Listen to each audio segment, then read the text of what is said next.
And on today's New York City. Have you ever wondered who truly holds the power when it comes to bail reform in New York City? It's a question that many of us have pondered, yet answers often remain elusive. Public perception frequently points towards the mayor, but is it that simple? Or is there a larger, more complex system at play, where the lines of responsibility blur between local and state jurisdictions? With so many misconceptions and confusion surrounding this issue, it's high time we set the record straight. Let's unravel this complex issue together. In the grand chessboard of bail reform, two key players stand out: the mayor and the governor. Let's start with the mayor. The mayor of New York City is the chief executive of the city, responsible for the administration of all city services, public property, police and fire protection, and most importantly, for our discussion, the enforcement of all city and state laws within New York City. The mayor has the power to appoint and remove the commissioners of city departments and members of city boards. This includes the police commissioner, who plays a significant role in the enforcement of bail laws. However, when it comes to bail reform, the mayor's powers are somewhat limited. The mayor can't change bail laws. Those laws are set at the state level. Which brings us to our second key player, the governor. The governor of New York State holds the highest office in the state. They are responsible for the administration of all state services and the enforcement of state laws. This includes the power to sign bills into law or to veto them. And yes, this includes bail laws. So in the context of bail reform, the governor has a lot more power than the mayor. They can propose changes to the bail laws and with the consent of the state legislature can make those changes law. But it's not as simple as it sounds. The governor and the mayor have to work together, often in a complex dance of politics and policy. The governor may have the power to change bail laws, but it's the mayor and their appointees who have to enforce them on the ground. And this is where it gets tricky, because the mayor and the governor often have different priorities and different views on what's best for the city and the state. So when you hear about successes or failures in bail reform, remember this. It's not just about the mayor or the governor. It's about the interaction between the two and the complex interplay of state and local jurisdiction. So, it's not as simple as pointing a finger at one person, is it? To fully grasp the present, we must journey into the past. The history of bail reform in New York City is a gripping tale of legislation, jurisdiction, and societal impact. It all starts in the late 20th century when the city was grappling with high crime rates. The state legislature introduced a bail system that was designed to keep dangerous individuals off the streets. The idea was simple yet powerful.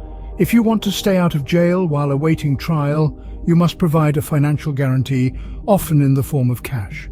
However, this system had a major flaw. It disproportionately affected the poor, who couldn't afford to post bail, leaving them to languish in jail while the affluent walked free.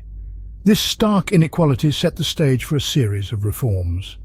Fast forward to 2019, when New York State passed a law eliminating cash bail for most misdemeanors and non-violent felonies. Simultaneously, the city launched initiatives to reduce jail populations, including the supervised release program. The state and the city, working in tandem, aimed to make the justice system more equitable. But the journey of reform wasn't smooth. The law faced backlash, with critics arguing that it endangered public safety.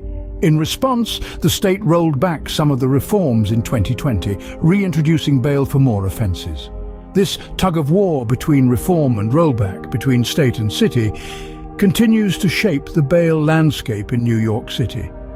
It's important to note that while the mayor can advocate for reform and initiate local programs, the power to change the bail law lies with the state legislature, not City Hall. 2019 to 21, number arrested for homicide out on bail for gun offenses tripled. We're talking homicides. We lost lives. This distinction is often blurred in public discourse, leading to misplaced blame and confusion. History, as you see, has a way of echoing into the present. The story of bail reform in New York City is a testament to this truth. It's a story of striving for justice, grappling with consequences, and navigating the complexities of jurisdiction. And it's a story that's still being written. How has bail reform affected crime rates and public safety in New York City? The answer may surprise you. It's easy to jump to conclusions when we see headlines about crime rates, but it's crucial to look at the data. A study conducted by the Center for Court Innovation found that bail reform did not lead to an increase in crime. Yes, you heard that right. Instead, it suggested that the reforms led to a significant decrease in the use of cash bail and pretrial detention without causing a spike in rearrests. Similarly, a report from the Vera Institute of Justice revealed that crime rates remained relatively stable following the implementation of bail reform. This challenges the common misconception that bail reform leads to a surge in crime. However, it's also important to note that public safety is about more than just crime rates. It's about creating a system that is fair and just, a system that doesn't punish poverty.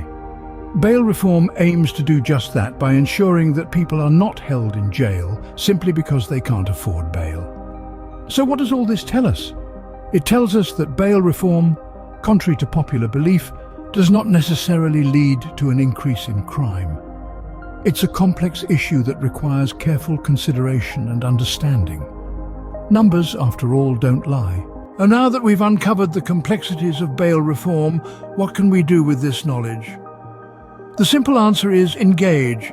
Engage in conversations, engage with your community, engage with the ever-evolving laws and policies. There's a world of information out there waiting to be discovered, and it's our responsibility to seek it out. The topic of bail reform is a multifaceted one, and understanding it is the first step toward meaningful dialogue. It's not about pointing fingers at our mayors or governors, but about understanding the roles they play in our city's governance. So let's keep the conversation going.